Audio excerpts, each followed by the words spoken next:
खरं जी पोलीस कोठडी संपत आहे पाहिल्यानंतर 1,500 कोटीची ईडी चौकशी करणार का ते हवालाची घेतली ती चालतच राहणार, तपास चालू राहू द्या. आपण का उत्तर देणार त्याच्यावर उत्तर सरकारनेच द्यायला पाहिजे, कारण तो सरकारी माणूस आहे. ज्याच्या पाठीशी 40 आमदार आहेत, खासदार आहेत, महिला आयोगाचे अध्यक्ष आहेत, मुख्यमंत्री उपमुख्यमंत्री आहेत. अशा महान महात्म्यावरती आम्ही काय उत्तरं द्यायला? सरकारला विचार आहे प्रश्न. सरकार म्हणतंय की गॅस तेवढा नाहीये, मात्र अकोल्यामध्ये गॅसच्या रांगेमध्ये एका वृद्धाचा मृत्यू झालेला आहे. बघा, राज्याचे मुख्यमंत्री देवेंद्र फडणवीस यांनी असं म्हटलं आहे की लॉकडाऊन, गॅस टंचाई वगैरेची अफवा पसरवणं हा अपराध आहे, त्याच्यावर दंडात्मक कारवाई केली जाईल. पण महाराष्ट्रामध्ये ठिकठिकाणी गॅसच्या रांगेमध्ये मारामाऱ्या, लोक आजारी पडत आहेत आणि स्वतः तुमचे अन्न व नागरी पुरवठा मंत्री म्हणतात गॅसची टंचाई आहे म्हणून भुजबळ म्हणतात. आधी कॅबिनेटमध्ये एकमत काय आहे ते पहा. मुख्यमंत्री म्हणतात सगळं ठीक आहे आणि राज्याचे अन्न व नागरी पुरवठा मंत्री जे या खात्याचे मंत्री आहेत त्यांची वेगळी भूमिका आहे. त्यांनी म्हटलं की विशिष्ट कालमर्यादेच्या पलीकडे आम्ही ही गॅस वगैरे पुरवू शकत नाही. तुमच्या सरकारमध्येच मतभेद आहेत, तुमचेच लोक गॅसवर आहेत. पोलीस बंदोबस्तामध्ये तुम्हाला सिलेंडरचं वितरण करावं लागते ठिकठिकाणी. हे कसलं लक्षण आहे? या अफवा कोण पसरवत आहे? या अफवांचा उगम गुजरातमधून झालेला आहे. सगळ्यात जास्त रांगा या गुजरातमध्ये लागलेल्या आहेत. जसं नोटबंदी होण्यासंदर्भातली पहिली माहिती ही गुजरातमध्ये कळली आणि गुजरातमध्ये 8 दिवस आधीच लोकांनी बँकेत रांगा लावून आपले काळा पैसा आत टाकला. कुठे कुठे अमित शहांच्या बँकेमध्ये म्हणजे एका तासामध्ये 500 कोटी रुपये जमा झाले.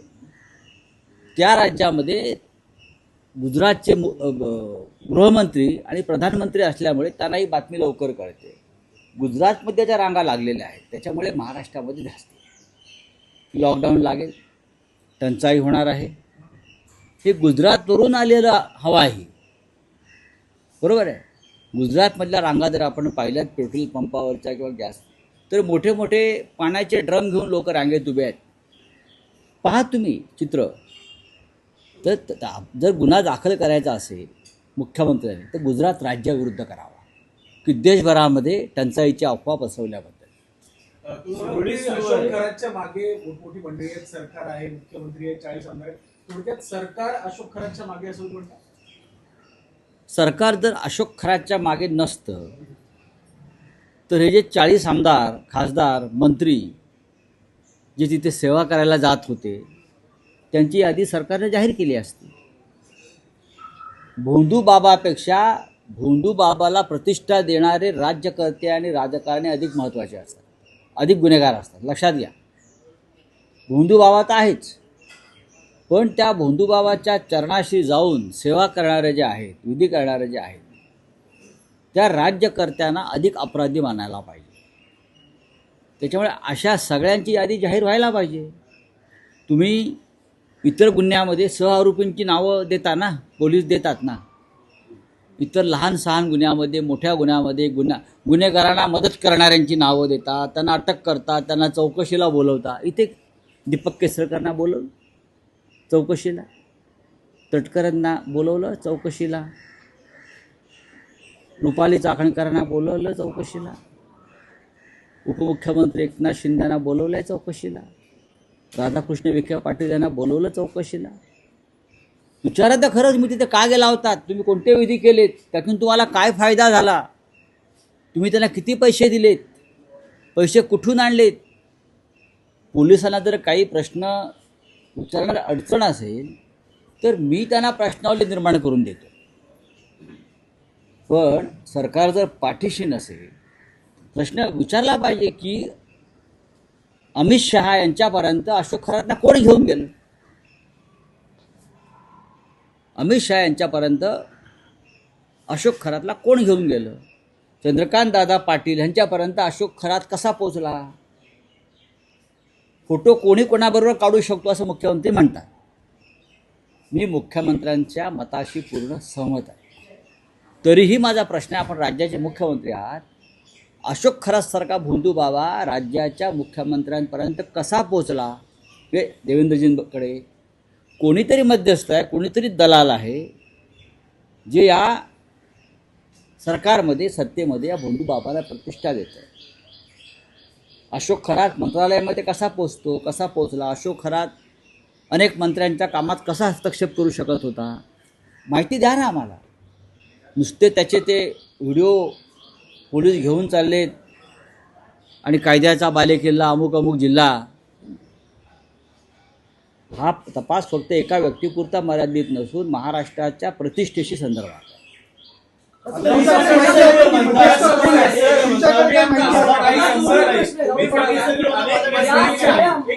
अनेक मंत्र्यांच्या कामामध्ये भोंदू खरातचा समावेश होता, सहभाग होता, तो इन्फ्लुएन्स करत होता, असं तुम्ही म्हणाला. नक्कीच मुख्यमंत्री सुद्धा त्याच पद्धतीने म्हणतात की फोटो कोणाचा असू शकतो, परंतु त्याच काळातला महाविकास आघाडीच्या सरकारच्या काळामध्ये मोठ्या प्रमाणात त्याच्या संस्थेचं काम करण्यात आलं होतं. पण त्यावेळेला कोणाचा प्रभाव होता? एक लक्षात घ्या, हा तुमचा प्रश्न अत्यंत चुकीचा आहे.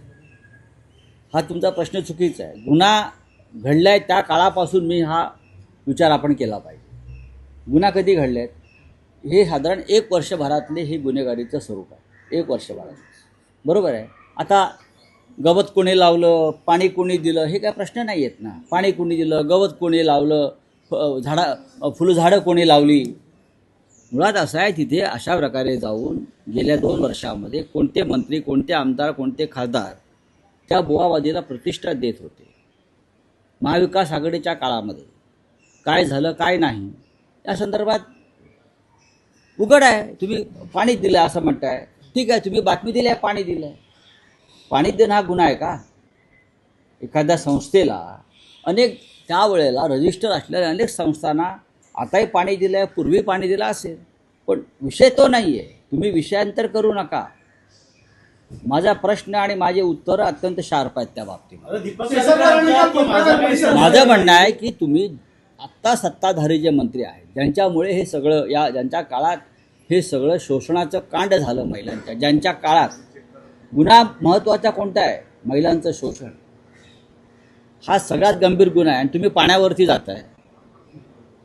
महिलांचं शोषण, महिलांना ब्लॅकमेलिंग, महिलांना धमक्या हा पहिला क्रमांकाचा गुन्हा आहे.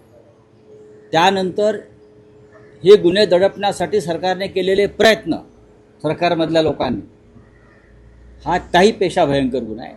चर्चा याच्यावरच व्हायला हवी. तुमच्यावर आरोप केले की तुम्ही कट जो होता तुम्ही रस्त्याला तो अयशस्वी झाला आणि त्यामुळे त्यांची बदनामी करताय तुम्ही, असा त्यांनी आरोप केला. अजिबात नाही. मला काय करायचं कोणाचे कट रचून? दीपक केसरकरांसंदर्भात त्यांचं जे काय या संदर्भात अशोक खराशी संबंध आहे जगजाहीर झालेले आहेत आणि ते का मीच बोलतोय का? अख्खं जग बोलत आहे. व्हिडिओ आहेत, फोटो आहेत, ते स्वतःच कबूल करतायत. होय, माझे त्याचे संबंध होते, त्यांचं काय त्यांचं भविष्य खरं ठरत होतं हे स्वतः सांगताय ना तुम्ही. यात कट कसला आला? त्याच्यावरती काहीतरी त्या भोंदू बाबांना काहीतरी जादूटोणा केलेला दिसतो. असं म्हणतात की गुवाहाटीमध्ये एकनाथ शिंदेसोबत असताना मी शिंदेची बाजू जोरकसपणे मांडली म्हणून उद्धव ठाकरे गटाचे लोक माझ्यावरती बदला घेण्यासाठी हे आरोप करतात, असं त्यांनी जी 24 तासच्या मुलाखतीत म्हटलं. हो, त्याचा जीव किती? बदला घ्यायला त्याला काय आहे? केसरकरांचा जीव किती आहे? काय आहे? ठीक आहे, सत्तेत तुम्ही हात सध्या म्हणून तुमचा हे बोलणं सुरू आहे. मी त्यांना सावंतवाडीमध्ये मोती तलावावरती खूप डोमकावळे फडफडतात, त्यातला तो एक डोमकावळा आहे. कशा करता तुम्ही स्वतःच संकटामध्ये येत आहे बोलून? आपल्या विरुद्ध पुरावे आहेत. आपण त्या अशोक खरातचे सगळ्यात मोठे हस्तक होता, हे सगळ्यांना माहिती आहे. अनेक मंत्र्यांना, आमदारांना तुम्ही त्याच्याकडे घेऊन गेलेला आहात. एकनाथ शिंदे यांना अशोक खरातकडे घेऊन जाणारे हेच दीपक केसरकर आहेत. मी तुम्हाला आत्ता सांगतो. महाराष्ट्राच्या राजकारणात मोठा भूकंप होणार आहे आणि तो टायगर किंवा तुतारी असं असेल तर योग्य वेळी मी जाहीर करेन, असा गौप्यस्फोट ज्योती वाघमारेंनी केला. Operation tiger. ठीक आहे, करू द्या, झालं ते. राहुल सर, एक प्रश्न असा आहे की जे सरकारमधले मंत्री आहेत ते मंत्री होणार हे सुद्धा अशोक खरात ठरवत होता, अशी सुद्धा एक माहिती बघा, समोर मगाशी असं म्हटलं की त्यांचा हस्तक्षेप होता, त्या माणसाचा हस्तक्षेप सर्वत्र होता. केसरकर शिक्षण मंत्री असताना शिक्षण खात्यामधल्या बदल्या, बढत्या, टेंडर्स हे सगळं अशोक खरात ठरवायचा. मुख्यमंत्र्यांनी चौकशी करावी. ट्रायडंट हॉटेलमध्ये बसून हा सगळा कारभार शिक्षण खात्याचा हे महान शिक्षण तज्ज्ञ महर्षी अशोक खरात करत होते. चला, माझा काही संबंध नाही. अनेक आरोप जे आहेत ते अंधेऱ्याने फोटो दाखवून केलेले, मात्र आता कुठे टाळाटाळ करतात. मला माहित नाही. हा, बोलिए. हिंदी में जानना चाहिए कि इंडिया अलायंस प्रेस कॉन्फ्रेंस सीमित रही है क्या कि कांग्रेस और ममता बनर्जी अलग लड़ रहे हैं? क्या किसने कहा है? लड़ रहे हैं हमेशा पश्चिम बंगाल में इस प्रकार से चुनाव होते हैं.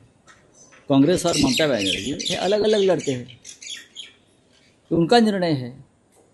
ममता बनर्जी जरूर इंडिया ब्लॉक की समर्थक है, लेकिन एक राज्य की राजनीति अलग होती है. और अगर दो पार्टी चुनाव अलग लड़ते हैं तो उसमें क्या है, ठीक है, देख लेंगे. लेकिन जीतेगी तो ममता जीतेगी तो ममता जीतेगी. पर इससे बीजेपी को फायदा हो रहा है. हाँ? इससे सीटों से बीजेपी को फायदा हो रहा है कि आपस में ही लड़ रही थी.